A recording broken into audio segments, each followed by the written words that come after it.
Some devils. J-Dog back to answer some more goddamn questions. He's out in goddamn fucking Milwaukee, Wisconsin. So this is day one, Friday, and I'll be heading out to the Milwaukee Metal Fest. Hoping to have a good time, hoping to meet some devils, and hoping to get some good interviews. Again, keyword is fucking hoping. So heading out there in a few fucking hours. So hopefully it's not a complete flop. Um, it's awesome as fuck, and that the fest continues, and we'll do it year after year, right? That's the goal. But we'll see. I'll give you the full goddamn review when I get back. Anyways, figured why not record a goddamn quick and get some questions knocked out while I'm on my Airbnb. And first, well, I got them actually sent to me yesterday, and I got one today. I got two email questions, and then we'll get to the next goddamn video on live. And I must say, look at that sharp ass fucking pharmacist shirt. J-Dog was trying to get those for a while. Remember, I was talking about pharmacist shirts. So Hell's got a little while now, about a month on the site that we got them in and pressed. Is two pharmacist designs. This one, the Flourishing Extremities, which is the second album, which might be my favorite one. I might like that more than the first album, Medical Renditions of Grinding Decomposition, although it's fucking hard. When Medical came out, I told you that's when I first started the channel, 2020. I thought that was like the best release of 2020. And I was like, there's no way they're going to top this. But honestly, I think I might even like Flourishing a little bit more. There was a couple parts where at first I'm like, I don't know. There's a couple guitar like solo parts. I think in like the third track or so, where it's almost like I don't want to say it sounded like heart work, but it was kind of like really melodic in that sense. And I was kind of almost like at first, but it really grew on me. I really liked it, and I think the reason I might like this album more is because it has a little bit more character. It still has the full authentic Carcass, Symphonies era, pinch more necroticism in there, but it just had a little. The songs had a little bit more goddamn character and a pinch more undistinguishable. I thought, but nonetheless, we did this one and the grinding medical renditions of grinding decomposition, both official shirts, on both, of course. God damn it. And so yeah, super fucking happy about that. Check out these goddamn backs too. Total J Dog idea, 100%. I just didn't know if I was gonna be able to do. It's on the same for medical too. It just says medical renditions of grinding decomposition, but this one, so back's the same, but just for that goddamn fuck out of the way, goddamn garbage can. Pick this up,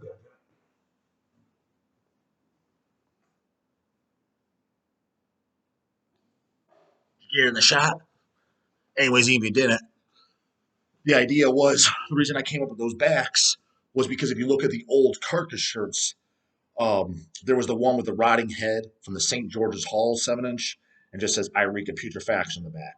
There's other ones where there's just front, there's no logo, nothing. It just says Eureka Putrefaction. There's hats they did that says Eureka Putrefaction, and but it was in that font. So I specifically wanted to use that font, the exact same. Well, it's not even a font; it's literally like a drawing. And I asked Easy E if that could be done. He's like, yeah, because I could take a couple of letters, obviously use the same letters from that, and I can create a couple by cutting off this and that. Cool, fuck yeah. So he was able to pull it off and did it. So I was super happy with that came out because again, it just feels fucking Carcass, and that's their whole aesthetic. I mean, just look at like Medical, the first album, especially too. It literally looks like Symphonies and Reek. The aesthetic of it all, just like you look at the LP and see there's no band photo, there's nothing. Just like when you got Reek and Symphonies, there wasn't a band photo on nothing. There's just a gore art and kind of like the medical fucking vibe. So I wanted to keep that going. So I was really, really happy with that. So damn proud of that. And the band approved of it. Now, if you go to the site, you're like, oh, the shirts are a little fucking expensive, J-Dove. It was an expensive, especially on medical, it's a big fucking ink print. So they were expensive to press. It was also kind of an expensive licensing fee to get the band to fucking get on board. Sometimes you want to get the best, you got to pay the best, right? So nonetheless, I wanted to no matter what, and not just for myself, and I have on the label. So that's what I had to take. So it's not because we're just trying to bend you guys over and fucking butt rape you on the fucking price. Not that at all. So just goddamn, definitely happy about that. Just happened to be wearing the goddamn thing. Any the fuck who? Goddamn first emailed order question. Kind of a question. Yeah, it was a question, I guess. A comment from Rob G. Pretty sure it's just Rob G. Because he didn't sign off his name at all. He comments all the time on the channel, and I think that's his user ID too, Rob G something. But that's his part of his email. It's not his full email, so no, I'm not just throwing his email out. There's Rob G with the number and shit. I'm not gonna say the rest. But he did sign off his name, so I'm assuming his name is Robert. Last name starting with a G. Anyways, he sends me this goddamn Facebook thread and then asks, J Dog, question for the YouTube channel. Thoughts on this little exchange right here? Question mark. He sends me an image below. I'll give the guy credit for naming Vader, but the other two bands, the correct hill to die on, claiming I know my metal. And how about that canoe tattoo? So he sends me this fucking Facebook image, like kind of it's a screenshot. It looks like, and it's from I guess that's the guy that posted it. Yeah, I gotta keep in mind I don't have a Facebook, never been on my life, so I'm assuming that's how it works. 98 Rock, Tampa Bay. I guess it's that they call user IDs over there. Don't even fucking know. And somebody put, maybe it's to him. I wonder what band he's looking forward to most. This is hashtag Welcome to Rockville with Anna Paula Falco and Don Heward. And there's this guy, this fucking total fucking canoe, no doubt canoe. He's sitting in a lawn chair at, you can tell, at a fucking festival. There's tents and shit, bunch of people fucking walking around, laying on the goddamn ground in the grass, like that. He's sitting in a like a lawn chair, no shirt on, back to this, back to the camera. So I took a photo of him and his baseball cap hat on. And the back, his entire back is tattooed with fucking Pantera logo at the top, and it's got all four faces of them from, I guess, one of their albums or something. But it's all four guys where it's the drawing of their face and with their signatures on it. Now, I'll give credit. I mean, don't get me wrong. That just screams fucking douche, at least in my opinion. Screams it. But I'll give them credit where credit is due. Whoever did that tattoo, I mean, goddamn, they did a pretty goddamn good job, and that looks pretty goddamn good. So I'll at least give him that. But yeah, that definitely douchey as a mofo looking. But then he's got some comments here that replies to it. Frankenfurter. So I don't know if this is him or people are just replying to his post. And the guy posts, everyone knows Pantera and Metallica. Well, people don't talk about, this is what they don't talk about. It's so obscure. They don't talk about his dying fetus, cattle decapitation, bro, Vader, and so much more. It's not just Pantera, Metallica, broaden your horizon. That's where the guy, fucking Rob G, got a kick out of that too. Like, give him credit for naming Vader. I will too, at least a little bit on that. Not that that's an obscure reference by any stretch of the fucking imagination, but at least he was kind of pulling something like, dude, come on, bringing up dying fetus. That's the most ridiculous. That's automatically assumed that you know who that is in my mind. So it's like, yeah, broaden your horizon, like he's busting out this extreme underground. It's like, give me a fucking break, dude. If you would have mentioned something like Necrovore or something like that, then I'd be like, oh shit, wow, guy actually fucking, maybe there's a chance he's in the fucking know. You don't tell me you're in the know by knowing who fucking Dying Fetus is. And then, anyways, Timmer Smith replied to that. Frankenfurter. So he responded to Frankenfurter. Just seen Dying Fetus on 420, bro. And cattle decapitation last November with the obituary and Amon Amarth, which I gotta be honest, that fucking Amon Amarth stuff, those early albums actually were pretty good going back and listening to them. What is it, The Crusher and 1 Cent Golden Halls was the two I listened to. I'm on the fence. I don't know if they're pickup worthy, but I listened to them in the shop twice. I'm like, these are pretty good albums. Like, I gotta admit. Cattle Decapitation, never gave them a whole lot of chance. Heard them in the early 2000s when they started about. I just remember it being I just remember just doing nothing for me. I never had a problem with them, and I didn't like the band name. I was like, why not just Human Decapitation? Well, that is a band name, but how about Christian? Is there a Christian Decapitation? Pope Decapitation? Yeah, how about that? Let's go with Pope Decapitation. Why decapitate cattle? I'm cool with cattle. Granted, I eat me some steak and ground beef, but why do we need to decapitate them? Let's go with decapitating something a little bit fucking cooler. Um, so there's a name to nothing for me in the music, but I never went back to listen. I know I've heard buzz people talk about on the channel like that, dude. Like the new one's great and shit like this. I don't know. Like I said, the last time I heard them was probably 2008, so I don't know. But they're one of those bands. They didn't bother me, but I didn't follow them either. Anyways, I replied to him. I told him I'd do it on the channel and answer his questions. Like, so I could do a video on it, and then he replied back to me. I still think my favorite part is the guy commenting under it. What people don't talk about is dying fetus and cattle decapitation. Like that's the end all be all. Oh, I know. You think that guy knows who Nunslaughter and Putrefaction is? Fuck no, he don't. I don't think the guy in the lawn chair with the fucking canoe as fuck tattoo. I would bet money he does not know Nunslaughter, and I would bet my everything I have he doesn't know Putrefaction, Painful Death. Now, granted, you don't need to know that to be in the metal. That's I mean that is being you know at the end of the day poking fun at the channel stuff. That is being a kind of an elitist. I understand that's obscure. I mean, come on, you didn't know one demo from 1989. That's literally all I did. I mean, poser doesn't make you a poser, but I'm just saying when you're saying, yeah, what they're not talking about is Fetus. It's like, dude, that to me is literally like saying what people are not talking about when it comes to restaurants is Burger King. All they talk about is McDonald's and Five Guys. It's like, I just, if you claim you're in the metal, I automatically assume you know who Dying Fetus is. What do you mean not talking about him? I assume the people that are not talking about him is just because they know they're fully fucking aware of him. They just don't listen to him. So yeah. But why didn't he say, yeah, what they're not talking about is stuff like, yeah, like I said, sadistic intent, denial of God, disaster, stuff like that. He's not saying that because he has no fucking goddamn clue. And it crossed my mind when I saw this email too. I'm not sure. Which do you guys think? Put in the comments box too, goddamn. I want to get another fucking poll going on this one. Which is more annoying? The guy that's literally walking around. Dude, you know that guy in the lawn chair. What the fuck? I wish I had the flashy screen thing. You guys would laugh your fucking balls off. You had the Pantera tattoo. Oh, you laugh. The thing he just sent me. Fucking canoe is a mofo. You know that guy. He's in the category. What's happening to the Pantera? You know he's in that camp. But I'm questioning myself. What's more annoying? That guy that thinks Pantera's fucking fuck yeah heaviest thing, or the guy commenting on his thread that the secondary crowd were like, no, bro. Yeah, Pantera's great, but you're out of the loop. There's stuff out there that you just don't know about that's obscure. There's fucking Dying Fetus, Amon Amarth, and cattle decapitation, bro. And don't forget that obscure as fuck band Cannibal Corpse. Who's more annoying? Because they're both ignorant as fuck.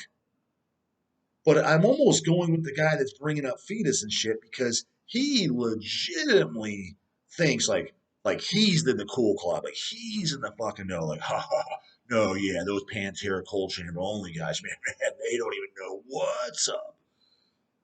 Like I think they're legitimately walking around thinking that, as opposed to the Pantera guys. What's here than Pantera? I don't think they're walking around with like a chip on their shoulder, thinking like no one knows what's up. I just think that they generally think that's the heaviest things that's ever hurt, but they don't think that they're in the loop. They also know well everyone knows who the Pantera is. Everybody knows Pantera is the heaviest band.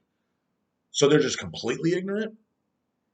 But the secondary guy is more annoying. He's almost like he's like I said, like he's in the fucking loop. I'm like, dude, you're so goddamn fucking far out of the loop. Your ass is so far up. Your head is so far up your fucking ass you can't see the light of day. That's how fucking goddamn far out of the goddamn loop you are. I'm going with the second guy. Who do you think is more annoying, Devils? Which camp? Because they definitely both goddamn exist. Second email. So yeah, Rob. Yeah, Canoe was that guy. Canoe was mofo. 100% agree. Here we go too. Jordan Selle. He's back. Hey, I had asked this in a video. I had asked this in a video a few months ago. You probably didn't see it. Got that right, bro? I don't skip over any of the questions intentionally. What was your very first DSI shirt? Question mark. Mine was the Skeleton of the Cross in the Serpents of Light album with the band photo on the back. I still have the shirt and it's in good condition from what I got it in December of 1998. Serpents of Light is one of my favorite death metal albums. It's also one of my favorite covers and band photo as well. 100% agree, dude. Everything about Serpents all around is pure fucking greatness. Cover art, tough guy fucking photo, the goddamn banger fucking lyrics, and they don't get any more goddamn just telling it the way it is. Like you want to know about this fucking silly ass phony baloney religion, and just you can apply it to all the white light religions, whether it be Judaism, Muslim, any of them. It applies to all of them. Where it just and just brace it down to you, just how fucking dumb, hypocritical it is, and just flat out a tongue-in-cheek fucking funny way of pointing it out. Where you're like, shit, yeah. I mean, this kind of makes fucking sense. You know, reign of the cross, the aggressor has killed more people than cancer. Fucking blame it on God. Fucking lyrics are fucking hilarious. Goddamn, God is the reason that Satan lives on. Think about it. 100% fucking true. Without, if you got rid of fucking Satan, the church wouldn't even fucking exist. The only reason that shit exists is because of God, and let's just get people to flock to the church because it's a fucking false belief that's based on fear. So it's really fucking the lyrics. Like I said, they're funny. They're offensive to people that would be offended by that. Super direct, not like it's kind of poetic. I'm not sure what he's talking about. Like even the Box of Chocolate Boys can fucking understand what the fuck he's saying, and it's you're like, God damn. Like me as a kid, it's kind of like never really thought about it like that. Some of the shit he says, but you're like, huh, makes fucking sense. So yeah, banging around in the tune skis. Come on, man. It's self-explanatory. Not only is it blasting, but it's catchy, it's memorable, it's sing-along, killer solos. It's got everything you need. I mean, who puts on "Believe the Lie" and be like, I'm bored? Just go listen to your fucking snoozy ass fucking mental snooze roll. Anyways, answer your goddamn question. First DSI shirt. Mine was Serpent's Light, but the one that says "Denounce the Father, undo his disguise." Don't have that particular one no more because it was a size goddamn medium. I got that one in eighth or ninth grade. Yeah, eighth or ninth grade. Matter of fact, love that cover art so goddamn much. Um, I if I was in a band, personally, I would try to track the artist down. I don't know who the artist is. It says on there, but it's not like it's like Wes Benscott or Chris Moore or some shit that does, regularly known for doing metal covers. Matt Putrid, Mark Riddick, guys that like, oh yeah, he does tons of metal covers, right? I'm sure he's done other art pieces, but has he done other stuff in the metal world? I don't know. But I fucking love that piece.